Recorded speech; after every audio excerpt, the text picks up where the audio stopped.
Applaud, Sean. Thank you so much. It almost sounds like Yeah, a yeah, ghost yeah. about diary. Well, I don't Almost sounds believe like a scary a story. scary So it's a story. blog. It's got an article here, Dan. Information, Article, yeah, including the yeah, issue yeah, of yeah, today's yeah, IMO yeah, talking points Michael. written right there. Oh, okay. So you have talking points Yeah, you bring on the talking program points every day? memo, you know. Yes, I do. But generally we You don't follow wish. the talking points. Because I don't. There may You be talking wish. points. All right. Here's my question. Here's a question for you, So Mr. we're Gauss. taking in We're Syrian taking Syrian refugees, refugees. and all of our top All our top intelligence intelligence officials officials are warning are us warning that us that ISIS, like they did in they did in Brussels Brussels, and like like they they did did in in Paris, will infiltrate the refugee population. population. How could we How can we possibly possibly protect protect the American people knowing knowing that this this is is ISIS's the goal gold, and this is this what is they have what it is successfully successfully done in Europe? done in Europe? Sean, I will go back to your original idea of creating a safe zone in Syria.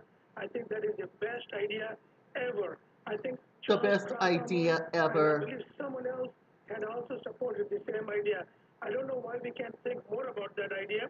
The refugees don't want to be humiliated.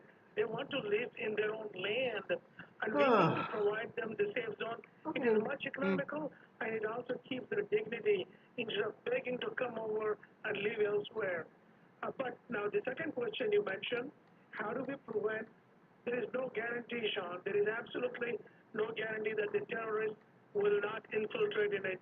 All we can do is ensure, check, thoroughly verify them, and keep monitoring them for 6 months to 1 year, and have them keep reporting, not because we don't trust them, but because we want to ensure their own safety and safety of fellow Americans who have been here for millions of years.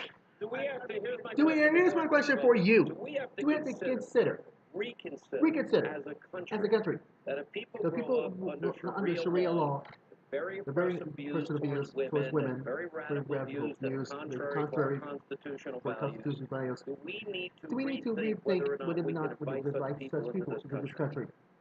Well, Sharia Muslims that are here in the United States, with an exception of a few creeps, most of them do not follow Sharia. Yeah, but the problem, not worried No, no, about no, the I'm good not people. worried I'm about the worried about problem the few is creeps that the, want to the, blow the up creeps are buildings and destroy communities.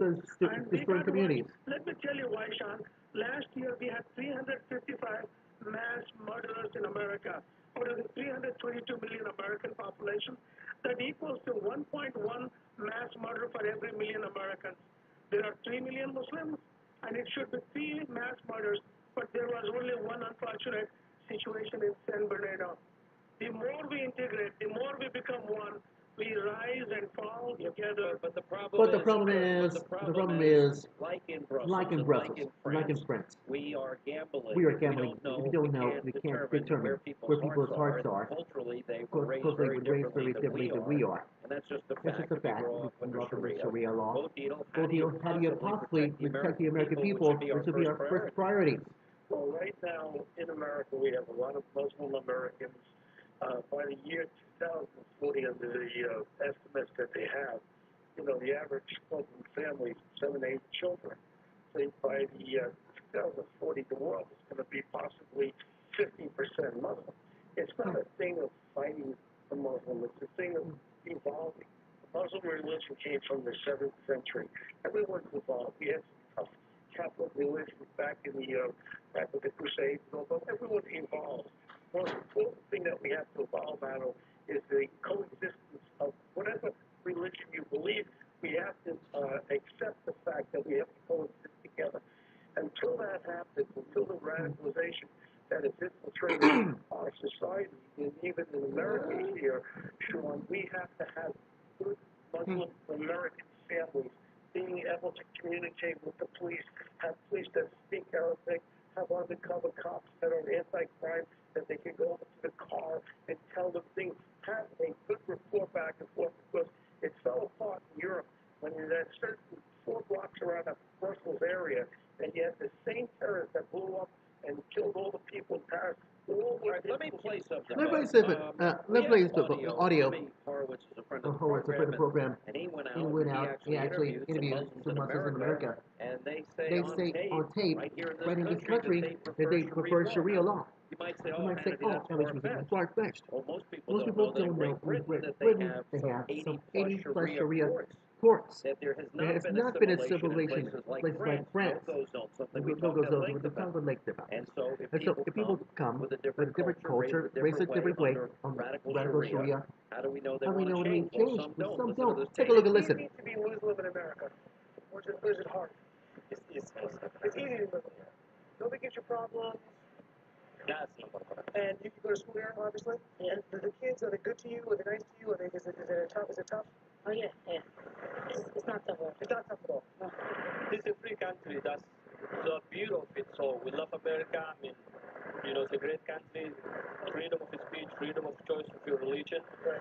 So we don't have any issues. Do you feel more comfortable living under American law, or do you feel more comfortable living under Sharia law? Uh, Sharia law. I'm a Muslim. I prefer Sharia law. Sharia law. Yes. You prefer Sharia law over American law? Of course, yeah. Of course, yeah. And do you find most of your friends feel the same way? Yeah, of course. If you're Muslim, yeah. Sharia law says if you steal something, they cut off your hand. So basically, they can leave their doors open. Nobody's gonna steal anything because the Sharia is so tight. Usually, they don't do anything. The smallest usually have big consequences. And he can make his daughter marry somebody. Yeah, he can. Yeah, he can. He has that authority, you know? Yeah, to do that. Yeah. So here, how young do you think it's okay? Yeah, 15. 15. 15. Michael Gauss, Michael those Gauss, are those American Muslims wanting Sharia law, saying they prefer Sharia as as opposed to the U.S. Constitution. Hell no. Hell no. What do you mean, hell no? Because Muslim Americans have taken a pledge to follow the laws enshrined in our Constitution. And Sean, the question is, Muslims, like every human being, want justice. And our Constitution offers the best form of justice than the Sharia. There are two types of Sharia. One is God's Sharia, which is a real authentic Sharia, which is not in practice in any Islamic country. What they have is the man-made Sharia that is creepy, full of flaws in it, like apostasy, blasphemy, stoning the woman to death. This is not God's Sharia. This is man-made Sharia, and we need to differentiate that and highlight it and let American Muslims know. Because it doesn't that even Sharia know. We're taking If we in, take it in, we're taking all these people, from all these Muslim countries that have grown that up grown under up that system. under that system. But I know something's very simple, and I wish we had a more radical person on the other side. This gentleman kind of agrees with everything that we're talking about. But in the sense of this, when we are in America, we have Constitution. We also have laws of our land.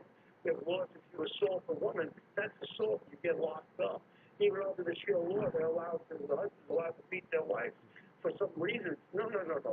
We cannot accept it. The fact that we have some religions, civic religion, they do things that I'm not happy with, but if they break the law, if they commit adultery upon a child, or child abuse, or child sexual activity against the child, that rabbi will get locked up. I don't care if it's their belief in their religion or not. Whoever commits a crime, and the crime is designated as the laws of our land, you will be arrested, whether you believe in Sharia law, whether you believe in Judaism, to the extent, you have some people who are even Catholics that are so strict, and some Jews that are so strict where they do things to their children, all that. No, that doesn't play anymore. You assault your child, you get locked up. Mike, your response? Yes, I think there is no doubt there are bad elements in Islam, and unfortunately, the Sharia that has been in practice is wrong, is flawed, and very few of us speaking out.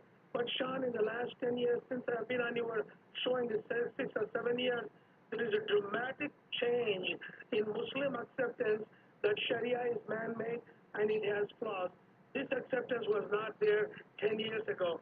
It is there, and we are going to continue to work to remove the Sharia off the book by letting people know that it is not God's Sharia that they imagine. It is human-made Sharia, which is full of flaws. Muslims just follow what is given to them, like most people. And we have a big thing on our hand, and I am taking the crusade, one of the many millions of Muslims in America that have taken up the crusade to fix these problems. It will take time, Sean. I can't change it overnight, but it will take time. But believe me, We have to build an America where none of us, you, me, or any one of us, our grandchildren, have to live in this fear of Sharia. We have to strengthen our system, strengthen our democracy, bring all the Muslims into the fold, into the system, and that way we can ensure that none of this will ever happen in the future. Look what even happened in Waco, Texas, with those nut right wingers there. That screwball there in Waco. I mean, look, they were breaking the laws of our land. We went in there, a lot of people were killed, but we would not let them continue to do what they want and break the law. Are you talking about David Koresh? Yeah, that guy. All right, we're going to have to let Gotta it let go, go, guys. guys. Appreciate you all being with us. Mike House, Mike House, thank you so much for being on board. Like a good Muslim American. Well, thank you very much, and I'm proud of being a Muslim. I'm more proud of being an American. There is nothing like America anywhere on the earth. All right. Keep speaking up there, Mike. 800 9